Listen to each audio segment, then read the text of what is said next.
हाल ही में मालदीव के साथ विवाद चल रहा है। मालदीव में नई सरकार बनी है और नई सरकार के राष्ट्रपति जो हैं वो ऐसा बताया जाता है कि चीन के परस्त हैं, मतलब चीन की ज़्यादा तरफदारी करते हैं, उसकी ओर उनका झुकाव जो है वो देखने को मिलता है। हाल ही में इस पूरे आइलैंड के पूरी दुनिया में चर्चा हो रही है, जहां एक ओर भारत से जो इनके संबंध थे वो दिन ब दिन खराब होते जा रहे हैं। टिप्पणियां की जा रही हैं देश के नेताओं पर, देश की जनता पर, मालदीव के नेताओं के द्वारा बहुत सारी तमाम विवाद हैं। लेकिन एक और ऐसी ही एक कहानी है जो भारतीय सेना से जुड़ी हुई है, जिस भारतीय सेना ने एक बार मालदीव में कहा गया था कि तख्ता पलट होने से बचा लिया था। आज उसी कहानी पर हम बात करेंगे और उसी कहानी के बारे में आपको बताएंगे। कोरल आइलैंड का देश मालदीव 3 नवंबर 1988 को मीठी नींद में सो रहा था। तभी अचानक बंदूक और गोलियों की आवाज से राजधानी माले सिटी की गलियां सहर उठी। सड़कों पर अचानक से बंदूक लिए हुए लोग माले की गलियों में घूमने लगे। लूटपाट और चीखने की आवाजें दहशत फैला देती हैं। किसी को समझ नहीं आता कि कहां से ये हाईटेक वेपन्स लेकर लोग मालदीव पर कब्जा करने आ गए। दहशत ऐसी फैली कि मालदीव से दुनिया के कोने कोने तक फोन कॉल पहुंचने लगे। भारत को भी एक आपातकालीन संदेश प्राप्त हुआ। ये मैसेज भारत के विदेश मंत्री के जॉइंट सेक्रेटरी कुलदीप सहदेव के पास आया था, जिसमें गुहार लगाई गई थी कि मदद की। ये वो दौर था जब भारत के प्रधानमंत्री राजीव गांधी थे। उनके आदेश पर पड़ोसी देश की रक्षा के लिए भारत ने एक ऐसे मिशन को अंजाम दिया जिसकी तारीफ दुनिया भर में हुई। यह मिशन था ऑपरेशन कैक्टस, जिसने न केवल इंडियन ओशन में भारत की डोमिनेंसी को साबित किया, बल्कि भारत की नेवी, एयरफोर्स और मिलिट्री से पूरी दुनिया को अचंभित कर दिया। ऐसा माना जाता है कि मालदीव में लोगों ने 5th सेंचुरी से ही रहना शुरू कर दिया था। यहां भारत और श्रीलंका के लोगों ने आकर पहली बार बस्ती बसाई थी। धर्म की बात करें तो यहां पहले बौद्ध धर्म हुआ करता था, बाद में यहां अरब रूल लग गया और मुस्लिम जनसंख्या बढ़ने लगी। इसके बाद कई रियासतें आईं और ये देश इस्लामिक देश बन गया। 16वीं शताब्दी में जब यूरोपियन ट्रेडर्स एशियन कंट्रीज में कॉलोनाइजेशन शुरू कर रहे थे, तब यहाँ पुर्तगाली, डचेस, फ्रेंच लोगों ने अपने सेटलमेंट बनाए। हालांकि 19वीं शताब्दी आते आते ये देश भी ब्रिटिश रूल के अंदर आ गया। 26 जुलाई 1965 को मालदीव को ब्रिटिश अंपायर से आज़ादी मिली। इसके करीब 3 साल बाद मार्च 1968 में रेफरेंडम के थ्रू यहाँ राजशाही जो थी उसको खत्म कर दिया गया और रिपब्लिक ऑफ मालदीव की स्थापना की गई और इब्राहिम नासिर मालदीव के पहले प्रेसिडेंट बनते हैं। उस वक्त मालदीव में राष्ट्रपति का कार्यकाल 4 साल का था, लेकिन इब्राहिम नासिर ने 1972 में मालदीव के संविधान में चेंज करके इसको बढ़ाकर 5 साल का कर दिया। नासिर ने दूसरे टर्म की प्रेसिडेंसी में भी जीत हासिल की। इसी दौरान पीएम के चुनाव भी हुए, जिसमें अहमद जाकी चुने गए। पिछले कई सालों में अहमद जाकी पीपल्स मजलिस के स्पीकर थे। पीपल मजलिस मालदीव की यूनिकैमरल लेजिस्लेटिव बॉडी है, जो कि मालदीव के संविधान की देखरेख करती है और वहां टाइम टू टाइम वहां के कानून को बनती है, इंप्लीमेंट करती है और उसे अपडेट करने का काम करती है। पिछले टर्म में जाकी की लोकप्रियता काफी बढ़ गई थी और वो वहां की जनता के बीच में काफी लोकप्रिय हो गई थी। उनकी बढ़ती लोकप्रियता नासिर को डराने लगी और उन्हें अपनी प्रेसिडेंसी पर भी खतरा महसूस होने लगा। इसके बाद मार्च 1975 में ही नासिर के कहने पर तख्ता पलट में जाकी को गिरफ्तार कर लिया गया और उन्हें मालदीव के किसी खाली टापू में भेज दिया गया। इस दौरान मालदीव के इकोनॉमिक कंडीशन भी काफी खराब होती जा रही थी।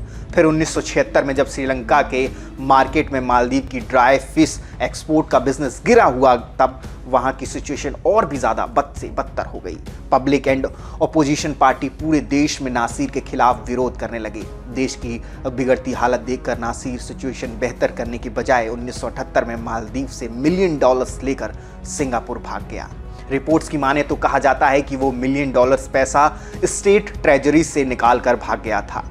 इसके बाद 1978 में यहाँ इलेक्शन हुए और मोमून अब्दुल गयूम मालदीव के नए प्रेसिडेंट बनते हैं। यहाँ मजे की बात यह है कि इस इलेक्शन में गयूम इकलौते प्रेसिडेंशियल कैंडिडेट रहे, तो जाहिर सी बात है कि उनको हराने वाला कोई कैंडिडेट नहीं था। मालदीव के प्रेसिडेंट बनते ही गयूम ने देश की आर्थिक स्थिति सुधारने की कोशिश शुरू कर दी। इसी साल उन्होंने मालदीव को इंटरनेशनल मॉनेटरी फंड और वर्ल्ड बैंक से जोड़ा।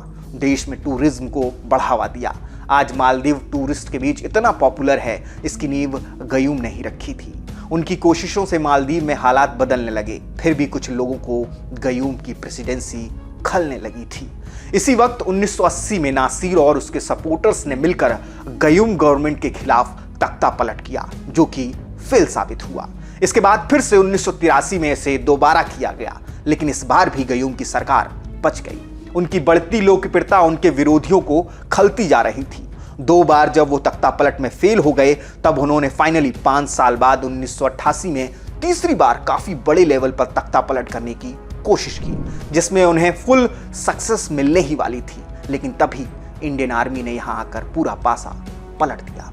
ये कहानी है 3 नवंबर 1988 की। उस दिन मालदीव के प्रेसिडेंट मोमून अब्दुल गयूम भारत के लिए एक सरकारी दौरे पर निकलने वाले थे और उनकी सेफ जर्नी के लिए इंडियन प्लेन पहले ही भारत से रवाना हो चुका था। अभी ये प्लेन आधे रास्ते में ही था कि राष्ट्रपति गयूम को भारत दौरा जो है उनका रद्द करना पड़ा। दरअसल प्रधानमंत्री राजीव गांधी को इलेक्शन के चलते दिल्ली से बाहर जाना था, इसलिए प्रधानमंत्री राजीव गांधी और प्रेसिडेंट ने बातचीत करके इस दौरे को टाल दिया। दौरे के टलने के दुख प्रेसिडेंट अब्दुल गयूम को था, लेकिन वो नहीं जानते थे कि मालदीव में कई और भी थे जो 3 नवंबर को प्रेसिडेंट को मालदीव की धरती से दूर देखना चाहते थे, और इसी दौरे के रद्द होने से उनके प्लान पर भी पानी फिर सकता था। ये लोग मालदीव के रिच बिजनेसमैन अब्दुल्ला लुतूफी और people's liberation organisation of Tamil Eelam group के आतंकी थे, जो राष्ट्रपति की गैर मौजूदगी में मालदीव में तख्ता पलट की सारी तैयारी कर चुके थे। इनका मकसद सरकार के खिलाफ बगावत करके मालदीव की सत्ता पर काबिज होना था। इस साजिश को अंजाम देने के लिए अब्दुल्ला लुतूफी की लीडरशिप में आतंकी समूह पहले ही मालदीव की टेरिटरी में घुस चुके थे। ये सभी आतंकी टूरिस्ट के भेष में स्पीड बोट पर जरिए पहुंचे थे और मालदीव की सरकार को गिराने के लिए तैयार थे। रात के अंधेरे में सभी आतंकी माले में घुस आए। इन्हें लग रहा था कि प्रेसिडेंट गयूम जो हैं वो अब तक भारत पहुंच चुके होंगे, लेकिन दूसरी तरफ प्रेसिडेंट अपने प्रेसिडेंशियल हाउस में ही मौजूद थे। ऐसे में आतंकियों के पास राष्ट्रपति की मौजूदगी में तख्ता पलट करने का कोई प्लान नहीं था, लेकिन पीछे हटने के लिए अब बहुत देर हो चुकी थी। इसलिए आतंकवादी और अब्दुल्ला लुतूफी तख्ता पलट जारी रखते हुए आगे बढ़ते हैं। वो माले की जगह जगह फैलकर कोऑर्डिनेटेड अटैक को अंजाम देते हैं और धीरे धीरे माले की सभी गवर्नमेंट बिल्डिंग्स को निशाना बनाकर उन्हें कंट्रोल में लेना शुरू कर देते हैं। Government building, airports, television towers और रेडियो स्टेशन को सबसे पहले कैप्चर किया जाता है। माले शहर में रह रहे लोगों की रातों की नींद तब उड़ जाती है जब उन्हें घर के बाहर चारों ओर से गोलियों की आवाज सुनाई पड़ती है। माले की सड़कों पर हाईटेक वेपन्स लिए ये टेररिस्ट खुलेआम घूमने लगते हैं। लोगों में डर का माहौल फैल जाता है। इतने में ये खूंखार आतंकी मालदीव के प्रेसिडेंशियल पैलेस की तरफ अपने कदम बढ़ा देते हैं, जहां प्रेसिडेंट गयूम अपने परिवार के साथ मौजूद थे। इनके निशाने पर राष्ट्रपति गयूम होते हैं, जिनकी जान खतरे में होती है। उन तक भी यह बात पहुंच चुकी थी कि उनके खिलाफ एक बड़ी साजिश को अंजाम दिया गया है। जब लग ही रहा होता है कि बात हाथ से निकल चुकी है, तभी मालदीव नेशनल सिक्योरिटी के एडवाइजर हरकत में आते हैं और वो प्रेसिडेंट और उनके परिवार को सही सलामत मालदीव के डिफेंस मिनिस्टर के घर पहुंचा देते हैं, जहां से उन्हें एक सुरक्षित घर में पहुंचा दिया जाता है। इसी दौरान आतंकी प्रेसिडेंशियल पैलेस को सीज कर लेते हैं, साथ ही मालदीव के एजुकेशन मिनिस्टर को भी बंदी बना लेते हैं। अब्दुल्ला का मालदीव की सत्ता को पाने का सपना अपने मंजिल के काफ़ी करीब पहुंच जाता है। हालात जब काबू से बाहर निकल जाते हैं तो राष्ट्रपति के ऑर्डर्स पर मालदीव के फॉरेन सेक्रेटरी इब्राहिम जाकी की कई देशों से मदद की गुहार लगाते हैं। Britain, US, Pakistan, Sri Lanka, Singapore और इंडिया वो देश होता है जिन्हें मुश्किल की घड़ी में मालदीव प्रेसिडेंट सबसे पहले याद करते हैं। लेकिन श्रीलंका और पाकिस्तान अपनी मिलिट्री इनकैपेबिलिटी को जाहिर करते हुए मदद करने से इनकार कर देते हैं। ऐसा ही जवाब मालदीव को सिंगापुर से भी सुनने को मिलता है। अगला फोन मालदीव, यूएस और यूके को जाता है, लेकिन यूएस कहता है कि उसका सबसे क्लोजेस्ट मिलिट्री बेस जो दिए है वो डिएगो गार्सिया है, जो मालदीव से 1000 किलोमीटर की दूरी पर है। ऐसे में मदद आने में 2 से 3 दिन का समय लगता है। वहीं ब्रिटेन मालदीव को भारत से मदद मांगने की सलाह देता है, क्योंकि सबसे जल्दी मदद उन्हें भारत से ही मिल सकती थी। इधर मालदीव मदद के लिए जब भारत का दरवाजा खटखटाता है तो तुरंत ही जवाब हाँ में आता है। प्रधानमंत्री राजीव गांधी मालदीव को हर तरफ से सहायता देने के लिए तैयार हो जाते हैं। मालदीव को जल्द से जल्द मदद पहुंचाने के लिए प्रधानमंत्री राजीव गांधी दिल्ली में इमरजेंसी मीटिंग बुलाते हैं और इस मीटिंग में आर्मी चीफ, रॉ चीफ और सभी इंपॉर्टेंट ऑफिसर्स को बुलाया जाता है। जल्द से जल्द एक्शन लेना समय की मांग थी, इसलिए प्रधानमंत्री राजीव गांधी एनएसजी भेजने को कहते हैं। लेकिन तभी vice chief of air staff air marshal Suri ने सलाह दी कि इस ऑपरेशन में एयरफोर्स की भी जरूरत होगी। इसके बाद इंडियन आर्मी चीफ ने प्रधानमंत्री को यकीन दिलाया कि ऑपरेशन के लिए पैराशूट ब्रिगेड सही रहेगी। ये पहली बार था कि फॉरेन लैंड में एक बड़ा मिशन इंडियन आर्मी को सौंपा गया था। मुश्किल के समय में मालदीव ने भारत को याद किया था, इसलिए इंडियन आर्मी एंड एयरफोर्स ने दुश्मन के होश ठिकाने लगाने के लिए अपनी तैयारी शुरू कर दी। अपने ऑपरेशन को सफल बनाने के लिए इंडियन आर्मी के पास मालदीव की जियोग्राफिकल और स्ट्रेटेजिक लोकेशन की ना तो पूरी जानकारी थी और ना ही सही मैप था। लेकिन इस काम में उनकी सहायता उस समय के मालदीव एम्बेसडर AK बनर्जी ने की, जो तब भारत में ही मौजूद थे। ऑपरेशन की शुरुआत ही डेवलपमेंट AK बनर्जी ने इंडियन आर्मी को बहुत मदद मिली, लेकिन बड़ी समस्या ये थी कि भारत के पास मालदीव का मैप ही नहीं था। इसलिए इंफॉर्मेशन जुटाने के लिए काफी टेबल बुक और टूरिस्ट मैप का सहारा लिया गया। आर्मी का पहला प्लान यह था कि पैराशूट प्लेन से जो ड्रॉपिंग होगी वो करेंगे, लेकिन इस प्लान के एग्जीक्यूशन में सबसे बड़ी समस्या ये थी कि मालदीव में छोटे छोटे आइलैंड्स थे। ऐसे संभावना हो सकती थी कि हवा सोल्जर्स को दूसरे आइलैंड पर भी ले जा सकती थी, इसलिए तय हुआ कि पैराट्रूपर्स प्लेन से ही लैंड करेंगे। इसके अलावा दूसरी समस्या ये भी थी कि मालदीव का माले एयरपोर्ट पूरी तरह आतंकियों के कब्जे में था। वहां इंडियन सोल्जर्स का लैंड करना खतरे से खाली नहीं था, इसलिए मालदीव पहुंचने का अब एक ही रास्ता था, हुलहुले आइलैंड। यह मालदीव की राजधानी माले के करीब वाला आइलैंड था और तय किया गया कि इस आइलैंड के रास्ते ही भारत माले शहर में एंटर करेगा। सारी स्थिति को परखते हुए बहुत कम समय में भारत ने अपनी स्ट्रैटेजी को बनाया। पैराट्रूपर्स को तैयार किया गया और इसी के साथ ऑपरेशन कैक्टस आधिकारिक तौर पर शुरू हो चुका था।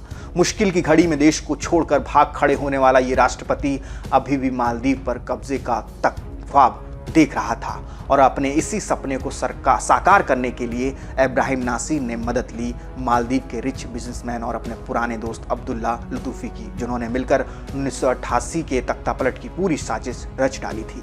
लेकिन अब्दुल्ला के लिए इस पूरी साजिश को अकेले अंजाम देना नामुमकिन था, इसलिए उस काम में उसे साथ मिला श्रीलंका के extremist Tamil group people's liberation organisation of Tamil Eelam के नेता उमा महेश्वरन का, जिन्होंने 3 नवंबर को मालदीव के माले शहर में तख्तापलट के साथ हिंसा का वो मंजर रच डाला जिसे रोकने के लिए भारत के वीर सैनिकों को मालदीव की धरती पर अपना पराक्रम दिखाना पड़ा। 3 नवंबर 1988 की रात को ही इंडियन एयरफोर्स के एलिवेशन सेकेंड 76 एयरक्राफ्ट ने ब्रिगेडियर फारूक बुलसारा के नेतृत्व में 6ठी battalion of the parachute regiment और 17वीं पैराशूट फील्ड रेजिमेंट के साथ आगरा एयरफोर्स स्टेशन से उड़ान भरी। इस विमान ने नॉन स्टॉप उड़ते हुए 2000 किलोमीटर की यात्रा की। मालदीव को भारत से जो मदद की आस थी वो कुछ ही घंटों में उनके पास पहुंचने वाली थी, लेकिन इधर मालदीव में हर गुजरते पल के साथ स्थिति बद से बदतर होती जा रही थी। अभी इंडियन प्लेन आधे ही रास्ते पहुंचा था कि यहां संभावना भी जताई जा रही थी कि और भी ज्यादा विद्रोही माले आइलैंड पर पहुंच सकते हैं। हालांकि भारत ने ऑपरेशन कैक्टस की जानकारी अभी गोपनीय रखी थी और इंटरनेशनल कम्युनिटी को भी अभी इसकी बात नहीं पता थी कि भारत मालदीव की मदद के लिए आगे आया है। लेकिन ये जानकारी भी तब लीक हो गई जब British Airways flight second 76 aircraft के करीब से गुजरी। इसके कुछ ही मिनट बाद BBC के जरिए दुनिया जान गई कि भारत मालदीव की मदद के लिए निकल पड़ा है। इधर माले में आतंकियों ने लूट मार शुरू कर दी थी। उनके निशाने पर सबसे पहले बैंक थे, जिन्हें लूटने के बाद उन्होंने प्रॉपर्टीज को नुकसान पहुंचाना शुरू कर दिया था। लोग बुरी तरह डरे हुए थे और शहर में वायलेंस तेजी से बढ़ रहा था। लेकिन कुछ घंटे के अंदर ही इंडियन आर्मी मदद के लिए मालदीव की धरती पर पहुंच चुकी थी। अब प्लानिंग के मुताबिक इंडियन एयरक्राफ्ट ने हुलहुले आइलैंड पर लैंडिंग की। उनका अंदाजा सही था कि आतंकी हुलहुले आइलैंड पर मौजूद नहीं थे। इसी मौके का फायदा उठाते हुए सबसे पहले ट्रूप्स ने एयरफील्ड को सुरक्षित कर लिया था, जो कि ऑपरेशन कैक्टस का पहला फेज था। दरअसल इस ऑपरेशन को 4 फेज में बांटा गया था, जिसके तहत 2 फेज में एक टीम को माले के साउथ वेस्ट में जाकर प्रेसिडेंट की सुरक्षा करनी थी, जबकि 3rd फेज में यह निश्चित किया गया था कि सभी टीमें हुलहुले के में इकट्ठा होंगी। इस मिशन का 4th और आखिरी फेज था कि राष्ट्रपति की सेफ्टी और को इंश्योर किया जाएगा और आगे हुआ भी ऐसा ही। एयरपोर्ट को सुरक्षित करने के बाद ही दूसरी टीम को जिम्मेदारी दी गई कि वो माले को आतंकियों से आज़ाद करें और सबसे पहले प्रेसिडेंट की सुरक्षा सुनिश्चित की जाए। फिर दूसरी इंडियन पैराट्रूपर्स की टीम बोट से, जो बोट होती है उसके द्वारा पहले माले पहुंचेगी और वहां टीम को फिर 2 हिस्सों में डिवाइड किया गया। टीम प्रेसिडेंट की तलाश में निकल गई और दूसरी टीम को आतंकियों की तलाश में भेज दिया गया। माले में घुसते ही इंडियन सोल्जर्स जगह की तलाशी लेते हुए आगे बढ़े। कुछ जगहों पर पैराट्रूपर्स का सामना आतंकियों से हुआ और दोनों ही पक्षों में लड़ाई भी हुई, लेकिन इसमें जीत इंडियन पैराट्रूपर्स की हुई, जो माले के इलाकों को सुरक्षित करते हुए आगे बढ़े। लेकिन सबसे बड़ी चुनौती प्रेसिडेंट को सुरक्षित करने की थी और इस काम के लिए भेजी गई टीम को जल्द ही कामयाबी हाथ लगी। जो पहले डिफेंस मिनिस्टर के घर पहुंचे और वहां से वो रात 2 बजे उन्हें सेफ हाउस में भी पहुंचाया गया जहां प्रेसिडेंट को छुपाया हुआ था। यहां से राष्ट्रपति गयूम को रेस्क्यू कर उन्हें इस मुश्किल घड़ी में भारत ले जाने की बात भी कही गई, लेकिन राष्ट्रपति गयूम ऐसी स्थिति में अपने देश को छोड़कर नहीं जाना चाहते थे। उन्होंने भारत जाने से मना कर दिया। उनका कहना था कि उन्हें नेशनल सर्विस हेडक्वार्टर तक पहुंचा दिया जाए और भारतीय सैनिकों ने ऐसा ही किया भी। सुबह 4 बजे के आसपास वो नेशनल सर्विस हेडक्वार्टर पहुंचे और वहां पहुंचकर उन्होंने ब्रिगेडियर फारूक बिलसारा से पीएम राजीव गांधी को फोन लगाने को कहा। फोन पर अब्दुल गयूम ने राजीव गांधी को इस मदद के लिए धन्यवाद देकर उनका आभार व्यक्त किया। सिर्फ कुछ ही घंटों में इंडिया की जो सेना थी उसकी जाबाजी से सेना के नेतृत्व में इस तख्तापलट की साजिश का पासा ही पलट गया था। ये भारतीय सैनिकों के लिए एक बड़ी जीत थी, लेकिन भारतीय सैनिकों के पास जीत का जश्न मनाने का समय नहीं था, क्योंकि आतंकी अभी भी माले में खुलेआम घूम रहे थे। अब्दुल्ला का कोई अता पता नहीं था और मालदीव के एजुकेशन मिनिस्टर अभी भी आतंकियों के कब्जे में थे। उन्हें सही सलामत बचाना था और माले को कंट्रोल में लेना था। इंडियन मिलिट्री के लिए अहम गोल था। माले में इंडियन फोर्स जिस तेजी से अपनी पकड़ मजबूत कर रही थी, उतनी ही तेजी से इंडियन ट्रूप्स की प्रेजेंस की खबर आतंकियों को भी लग रही थी। दोनों पक्षों में जबरदस्त लड़ाई शुरू हो गई और इसी बीच इंडियन फोर्स आतंकियों पर भारी पड़ने लगी। तब कई आतंकी मौके से भागकर अपनी जान बचाने की कोशिश करने लगे। इनमें से कुछ आतंकियों को तो इंडियन फोर्सेस ने मौके पर ही बंदी बना लिया और उन्हें मालदीव सिक्योरिटी फोर्सेस को सौंप दिया। लेकिन माले में कई आतंकी अभी भी मौजूद थे जिन्हें तख्तापलट की अपनी हर साजिश नाकामयाब होती दिख रही थी। इसीलिए इंडियन फोर्सेस से बचने का उनके पास एक ही उपाय था कि वो चोरी छुपे आइलैंड से बाहर निकल जाए, और आगे उन्होंने ऐसा ही किया। उन्होंने टूरिस्ट बोट को हाईजैक किया। इस बोट में आतंकी के साथ अब्दुल्ला भी सवार था और वो बंदी बनाए गए मालदीव के एजुकेशन मिनिस्टर और 6 होस्टेस को भी अपने साथ श्रीलंका ले जाने की तैयारी में था। इस बीच पर मौजूद इंडियन फोर्सेस ने भी आतंकियों को आइलैंड से भागते हुए देख लिया था, इसलिए ट्रूप्स ने बोट पर अंधाधुंध फायरिंग शुरू कर दी थी। Rocket launcher, MG, small arms fire से बोट पर निशाना लगाया गया और इस फायरिंग से बोट को नुकसान भी हुआ। बोट में हुए 2 छेद की वजह से ये बाएं तरफ झुकने लगी। साथ ही बोट की जो स्टीयरिंग व्हील थी वो भी जाम हो गई और ये माले की तरफ जा रहे जहाज़ों की तरफ बढ़ रहा था। अगर ऐसा होता तो अब्दुल्ला अपने आतंकियों के साथ भागने में कामयाब हो जाता और वो इंडियन फोर्सेस के हाथ में कभी नहीं आता, लेकिन भारतीय जवानों ने ऐसा होने नहीं दिया। इसी मिशन के बीच अमेरिका की जो फोर्टिला एयरक्राफ्ट कैरियर भी था, जो वो मालदीव की मदद के लिए पहुंच गया था। फोर्टिला एयरक्राफ्ट कैरियर के कमांडर ने भारत की मदद करने की अनुमति मांगी, लेकिन भारतीय सेना को मदद की जरूरत नहीं थी। हमारे सैनिक पहले ही मालदीव को सुरक्षित करने में कामयाब हो चुके थे। इसलिए अमेरिकी कमांडर को मालदीव अधिकारी ने हुलहुले आइलैंड पर आने की इजाजत नहीं दी और अमेरिका को वापस लौटना पड़ा। इंडियन आर्मी ने अब्दुल्ला के जहाज से भागने की जानकारी जल्दी इंडियन नेवल बेस को दी, जो पहले से ही सक्रिय थी। इंडियन नेवी की आईएनएस गोदावरी और आईएनएस बेतवा युद्धपोत पहले ही इस ऑपरेशन के लिए मालदीव निकल चुकी थी और इसलिए आगे चलकर हाईजैक बोट का सामना भारत की आईएनएस गोदावरी और आईएनएस बेतवा से हुआ। इस बोट के साथ दोनों इंडियन युद्धपोतों से काफी टकराव हुए। इंडियन नेवी ने बोट पर एक बड़ा हमला किया, जिससे एक हिस्सा टूट गया। पकड़े जाने के डर से कई आतंकी पानी में कूदकर जान देने लगे। वहीं इंडियन नेवी ने अब्दुल्ला को आत्मसमर्पण करने का मौका दिया, लेकिन वो नाव का रास्ता बदलकर भागने की कोशिश करता रहा। इस बार किस्मत ने अब्दुल्ला का साथ नहीं दिया। इंडियन नेवी के सामने अब्दुल्ला को हार माननी पड़ी। इस लड़ाई में 19 आतंकी मारे गए, साथ ही 2 बंधकों की भी जान गई, लेकिन इंडियन नेवी ने जल्द ही बंधक बनाए गए एजुकेशन मिनिस्टर को रेस्क्यू कर लिया। इंडियन नेवी की जाबाजी से एक भी आतंकी भागने में कामयाब नहीं हो पाया। मास्टरमाइंड अब्दुल्ला लतूफी को भी पकड़ लिया गया और उसकी तख्तापलट की साजिश धरी की धरी रह गई। इधर इंडियन एयरफोर्स ने अपना कमाल दिखाया और पूरे माले को काबू में ले लिया। इस आखिरी जंग के साथ भारत ने मालदीव को पूरी तरह से सेव कर लिया था। इसी के साथ ऑपरेशन कैक्टस आधिकारिक तौर पर सफल हो गया। ऑपरेशन कैक्टस के सफल होने के साथ ही अब्दुल्ला का मालदीव को कैप्चर करने का सपना चकनाचूर हो गया था। भारतीय सेना के अदम्य साहस को दुनिया भर ने देखा। यह पहली बार था जब भारत ने फॉरेन लैंड पर ऐसे ऑपरेशन को अंजाम दिया था, जिसे करने से कई देशों ने अपने हाथ खड़े कर लिए थे, लेकिन भारत पीछे नहीं हटा। इस ऑपरेशन में इंडियन नेवी और एयरफोर्स ने मिलकर काम किया और केवल 18 घंटों में ही उन्हें बड़ी सफलता भी हाथ लगी। यूनाइटेड स्टेट्स के प्रेसिडेंट रोनाल्ड रीगन ने रीजनल स्टेबिलिटी के लिए इंडिया के कंट्रीब्यूशन को काफ़ी महत्वपूर्ण बताया था।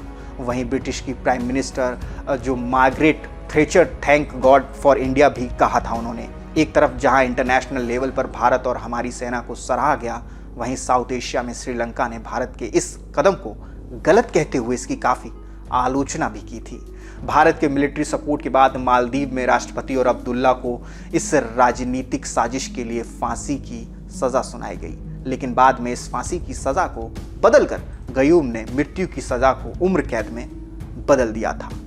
तो इस तरीके से भारतीय सेना ने मालदीव में एक बहुत बड़ा तख्तापलट होने से बचाया था। आज वही मालदीव भारत को आंख दिखा रहा है, वो भी चीन की गोद में बैठकर। तो आप सोचिए कि क्या भारत और मालदीव में कोई भी समानता या कोई भी कंपेयर किया जा सकता है? एक देश जिसने आपकी जान बचाई, जिसने आपके देश को बचाया, आज आप उसी को आंखें दिखा रहे हैं। आपका इस कहानी पर क्या कहना है, हमें कमेंट सेक्शन में ज़रूर बताइएगा। जय हिंद, जय भारत।